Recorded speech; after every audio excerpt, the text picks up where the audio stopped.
बिस्मिल्लाहिर्रहमानिर्रहीम, अस्सलाम वालेकुम। Welcome to my YouTube channel study with Afsha. Students, हम यूनिट नंबर 3 कर रहे थे मुस्लिम डायनेस्टीज के बारे में। पेज नंबर 50 तक हम डिस्कशन कर चुके थे। इसे जो पिछला चैप्टर है जो यूनिट नंबर 2 है, ठीक है, तो ये वाला चैप्टर विद ऑल जो है वीडियोस विद ऑल टॉपिक्स मैं अपने चैनल पे अपलोड कर चुकी हूँ।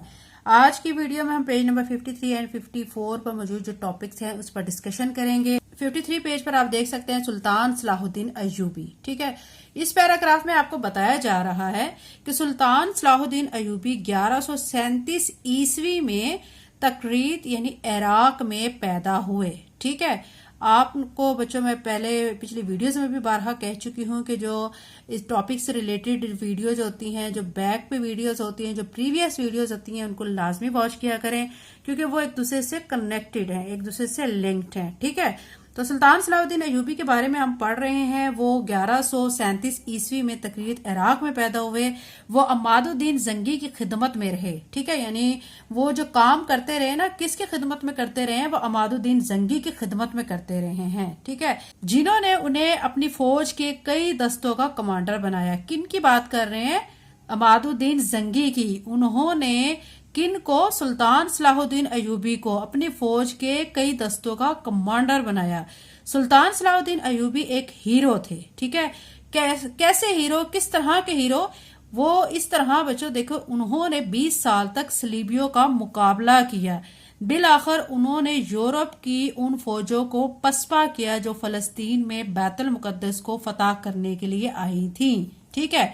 आपको बच्चों पिछली वीडियो में बता चुकी हूँ कि सलीबियों का क्या मकसद था कि वो बैतुल मुकद्दस को फतह करना चाहते थे, ठीक है। जो कि सुल्तान सलाहुद्दीन अय्यूबी थे, उनको हीरो इसी वजह से माना जाता है कि उन्होंने 20 साल तक सलीबियों का मुकाबला किया और यूरोप की जो फौजें आई हुई थी, ठीक है, उनको शिकस्त दी, उनको हरा कर उनका जो ख्वाब था ना कि फलस्तीन में बैतुल मुकद्दस को फतह करेंगे, उनके ख्वाब को उन्होंने चकनाचूर किया।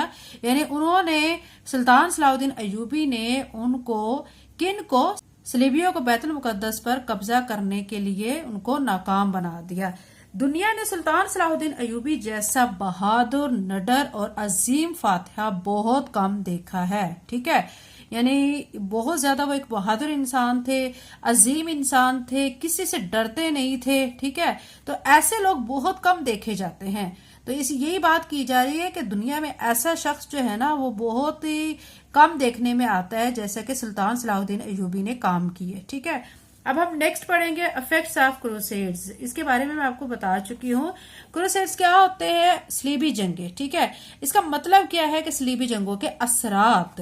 अब यहाँ इस लाइन में जो आपको कहा जा रहा है वो ये कहा जा रहा है कि सलीबी जंगों के खात्मे ने रोमी सल्तनत का इख्तिताम और पूरे इलाके पर मुस्लिम हुक्मरानी को दोबारा कायम कर दिया, ठीक है। अब जो सलीबी जंगे थी, ठीक है, उनसे मुकाबला किसने किया था? सुल्तान सलाहुद्दीन अय्यूबी ने। यानी 20 सालों तक उसके साथ मुकाबला करते रहे और आखिरकार उन्होंने उनको नाकाम कर दिया था। जब वो नाकाम हो गए, ठीक है, तो फिर रूमी सल्तनत का इख्तिताम हो गया और पूरे इलाके पर मुसलमानों की हुक्मरानी दोबारा से कायम हो गई, ठीक है। अब आप यहाँ पे नीचे देख सकते हैं कि ये जो असरात हैं, ठीक है, ये जो फर्स्ट आपको नजर आ रहा है ना, इसमें आपको ये कहा जा रहा है कि यूरोपीय ताजर मशरकी बहीरा रूम तक पहुंचे और एशिया वापस लाए। यानी जो एशिया में चीजें पाई जाती थी उनको वापस ले आए, जिसके नतीजे में मसाला जात, ठीक है, मसाला जात, खालें, कपड़ा, गुड़, चावल वगैरह की तजारत में इजाफा हुआ, ठीक है। यहाँ पे आप देख सकते हैं, ये आपको नीचे लिखा हुआ नजर आ रहा है, शुगर केन, राइस, क्लॉथ, ये सारी चीजें जो है यहाँ पे डिस्कस की जा रही हैं, ठीक है। अब नेक्स्ट जो है इसमें आपको बताया जा रहा है कि यूरोपी बेहतर जहाज बनाने लगे, ठीक है, और हिंदुस्तान और चीन तक जाने के लिए नए रास्ते तलाश करने लगे क्योंकि मुसलमानों ने मुकद्दस सरजमीन पर कब्जा कर लिया था। कौन सी मुकद्दस सरजमीन की बात की जा रही है? बैतुल मुकद्दस की।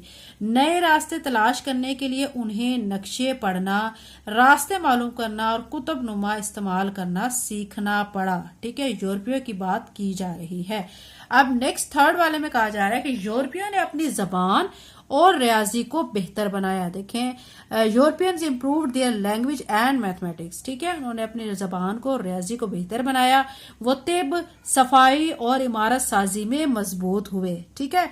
उसके बाद नेक्स्ट में देखें اس میں آپ کو کہا جا رہا ہے کہ صلیبیوں کی شکست نے پوپ اور امیروں کی طاقت کو کم کیا. ٹھیک ہے، یعنی پوپ جو تھے اور جو بڑے بڑے عمرہ لوگ تھے، جو امیر لوگ تھے، جو کہ طاقت رکھتے تھے، تو کیا ہوا، ان کی طاقت کم ہو گئی. ٹھیک ہے، یعنی جب صلیبیوں کو شکست ہوئی تو ان کی طاقت میں کمی آ گئی، جبکہ بادشاہوں کی طاقت کو بڑھا دیا. ٹھیک ہے، یہ چیز کلیئر ہوگی. اب نیچے جو آپ کو بچوں لائنیں نظر آ رہی ہیں، اس میں آپ کو بتایا جا رہا ہے کہ صلیبی جنگوں نے جب مسلم دنیا کے ساتھ علم و فکر کے تبادلے کی بنیاد رکھی تو یہی یورپی نشاط ثانیہ، ٹھیک ہے، اور دریافت کے دور کا سبب بنی.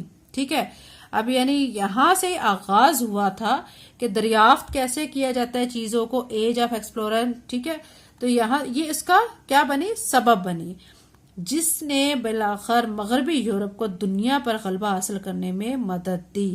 مغربی جو یورپ ہے پھر وہ دنیا پہ اپنا غلبہ حاصل کرنے میں پھر کیا ہوئی، کامیاب ہو گئی. ٹھیک ہے، اب یہ افیکٹس آف کروسیڈز ہم نے پڑھے ہیں پیج نمبر 53 پر. اب ہم پیج 54 پر موجود ٹاپک کو ڈسکس کرتے ہیں.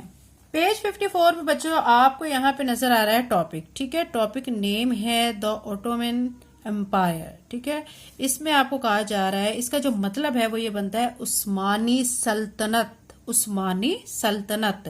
ٹھیک ہے، the founding of Ottoman umpire یعنی عثمانی سلطنت کی بنیاد. اب اس پیراگراف میں آپ کو کہا جا رہا ہے کہ عثمانی جو سلطنت کا نام عثمان غازی سے ماخوذ ہے.